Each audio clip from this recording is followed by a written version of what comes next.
안녕하십니까, 정지현입니다. 2020년 2월 26일 장전 체크포인트입니다. 체크포인트를 하기 전에 제가 매일 영상을 좀 녹화를 해서 올려드립니다. 그러니까 이 영상을 시청하시는 분들은 구독 신청을 좀 해주시고요. 그 다음에 알림 설정을 해 놓으시면 제가 영상을 올릴 때마다 알림이 뜹니다. 그러니까 바로 확인하실 수 있으니까 알림 설정도 좀 해주시고요. 방송을 다 듣고 나면 좋아요 버튼도 한번 클릭해 주셨으면 감사하겠습니다. 자, 장전 체크 포인트를 좀 봐야 될 것 같습니다. 뉴욕 증시가 이거래일 연속적으로 급락으로 좀 마무리가 됐어요. 다우지수가 3.15% 빠졌고요. S&P 500이 3.03%, 나스닥이 2.77%, 필라델피아 반도체 지수가 3.06% 하락으로 좀 마무리가 됐습니다. 미국도 이제 안전하지 않다라는 보건 당국자들의 발언이 전해지면서 투자 심리가 살아나질 못했어요. 그러면서 장 초반에 반등이 나왔었던 그런 부분들이었었는데 바로 하락으로 좀 반전해주는 그런 모습들이 좀 나타났었고, 낙폭이 크게 나타나는 그런 모습들을 좀 보였습니다. 한국과 이탈리아, 이란에서 환자가 빠르게 늘어나고 있는 그런 상황 속에서 스위스와 오스트리아 등 유럽 국가들의 환자 수, 그리고 중동 지역에서도 환자가 좀 발생을 하고 있는 그런 상황이라 이번 이슈가 전 세계적으로 퍼지는 게 아닌가라는 그런 우려감이 증가를 하고 있는 그런 상황들이고, 더욱이 경기 침체에 대한 그런 우려감이 다시 고개를 들고 있는 그런 상황들입니다. 시장에서는 예상을 하고 있는 그런 상황들이었었어요. 침체로 들어갈 것이다. 그런 부분들은 예상을 했었지만 이 생각지 못하게 빠르게 확산이 되는 그런 모습들을 보면서 예상했던 것보다 더 충격이 클 것이다라는 그런 부분들 때문에 시장은 급격하게 조정을 좀 받는 그런 부분들이다라고 좀 보셔도 좋을 것 같습니다.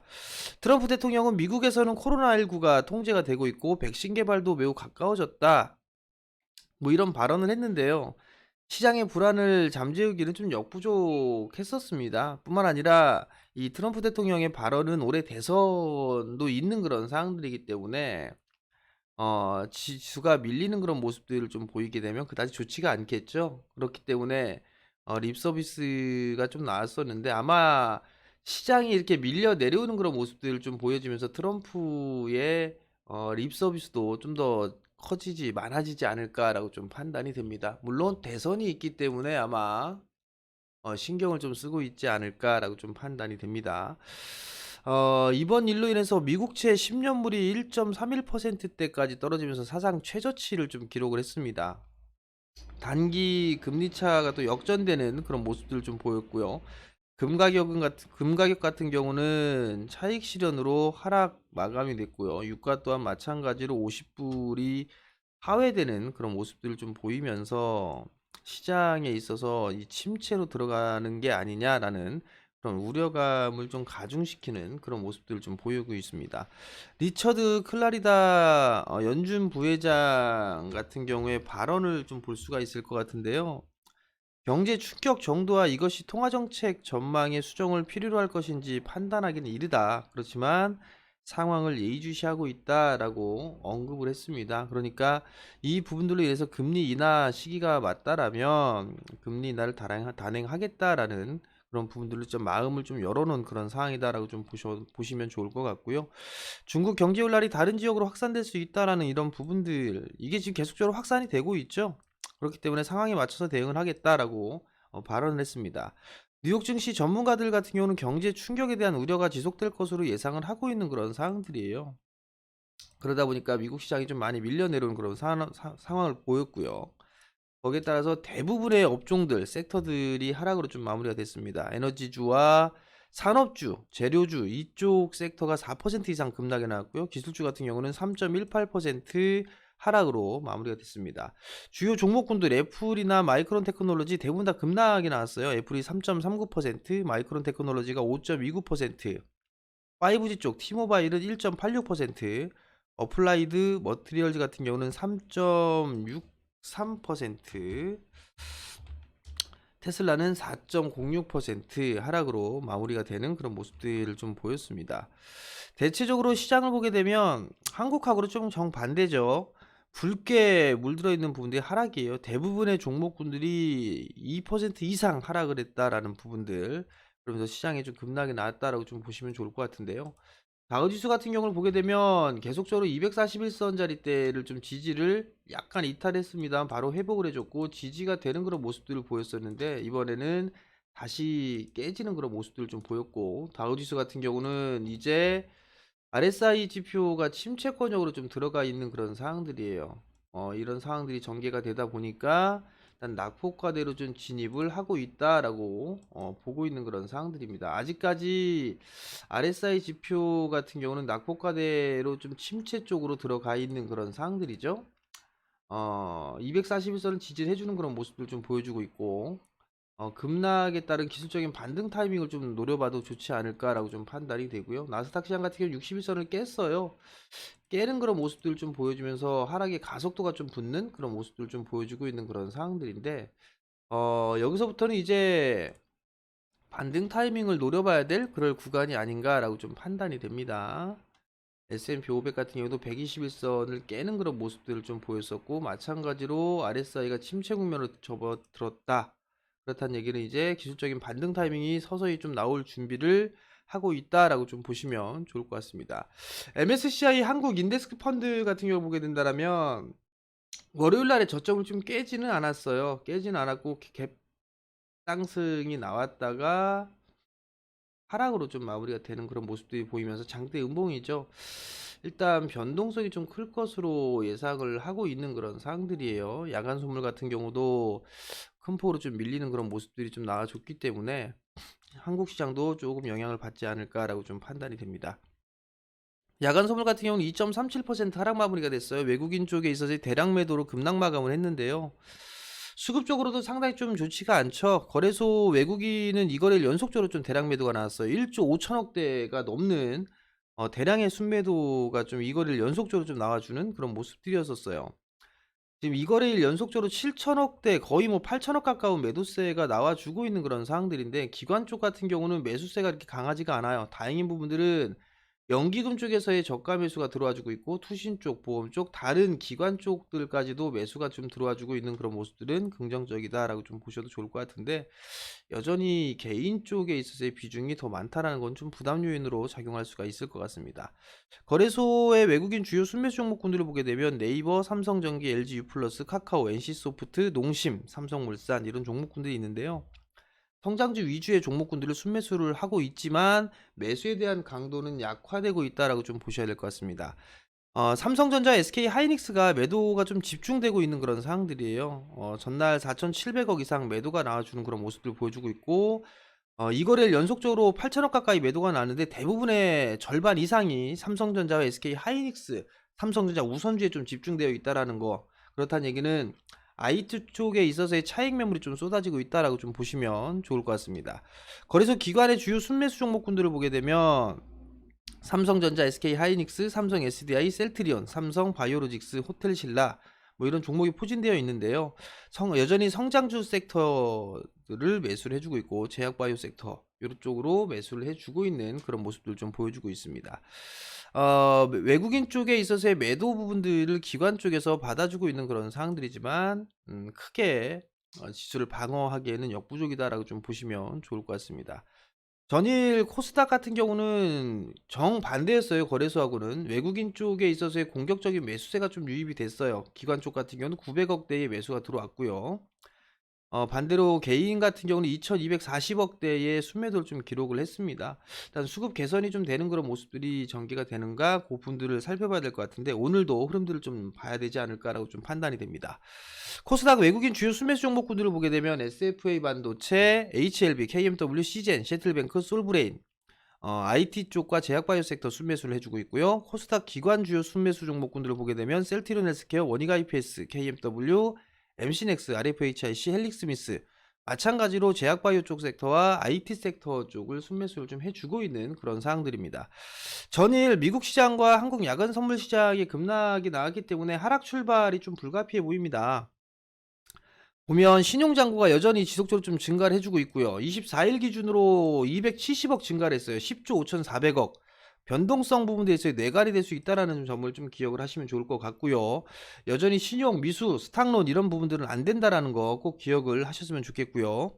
외국인의 방향을 좀 체크를 해야 될 것 같습니다. 여전히 외국인 쪽은 하방 포지션을 취하고 있는 그런 상황들이고요. 오늘 금일 외국인 쪽에 있어서의 콜옵션을 매수를 해준다든가 또는 풋옵션에 있어서의 매도가 나와주는지 그 부분들 좀 체크를 하면 좋을 것 같고요. 선물 쪽도 매수를 해주면 오히려 좀 좋지 않을까라고 좀 판단이 됩니다. 금일은 관망을 하면서 시장을 바라보는 전략이 좀 좋지 않을까, 오늘은 어떻게 흘러가는가 그 부분들을 좀 지켜보는 게 좋지 않을까라고 좀 판단이 되고요.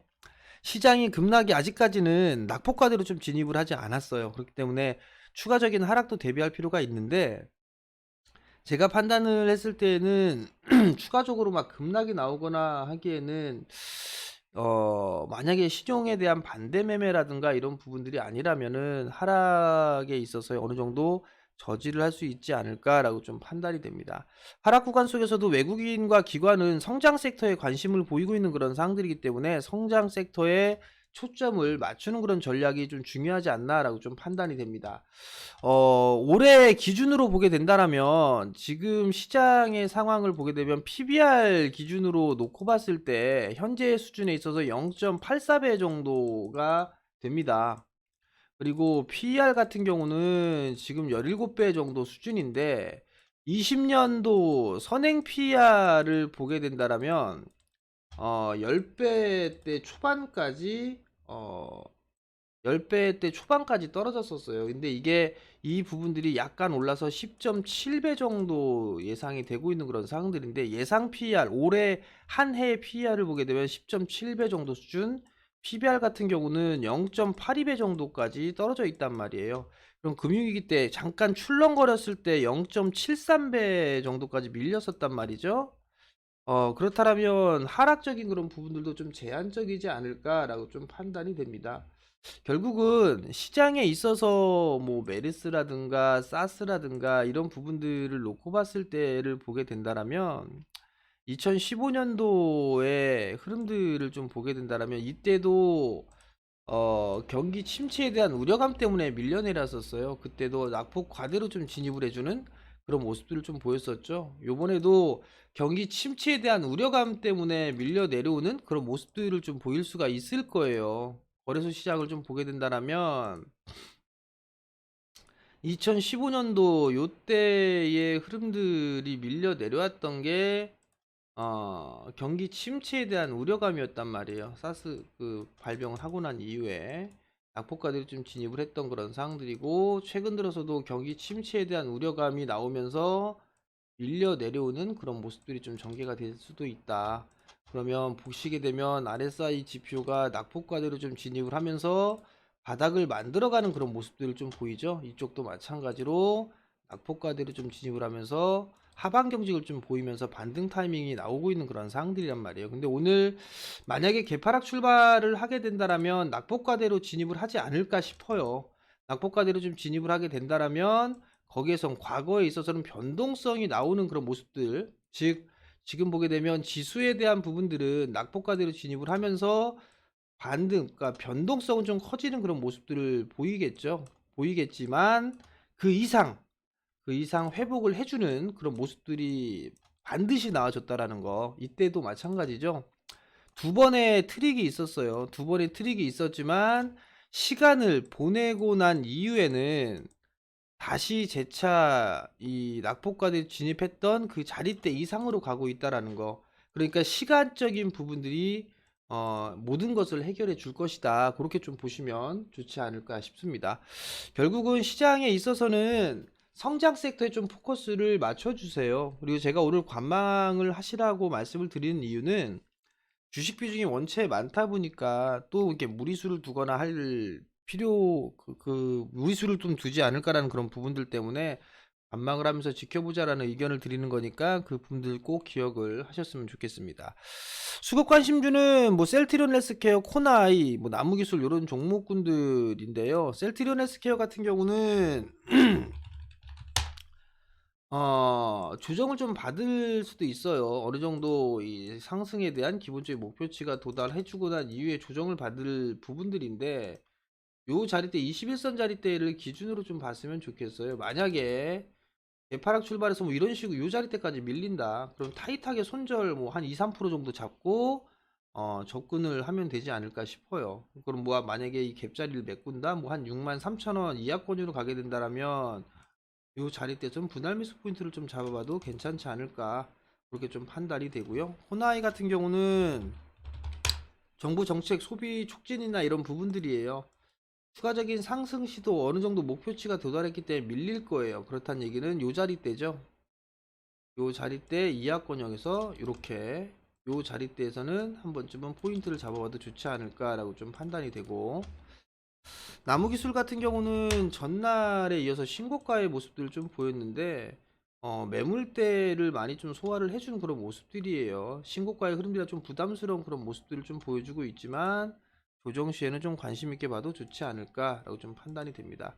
뭐 이러한 종목군들 한번 관심 있게, 조정 시에 관심 있게 한번 보시는 게 좋을 것 같고요.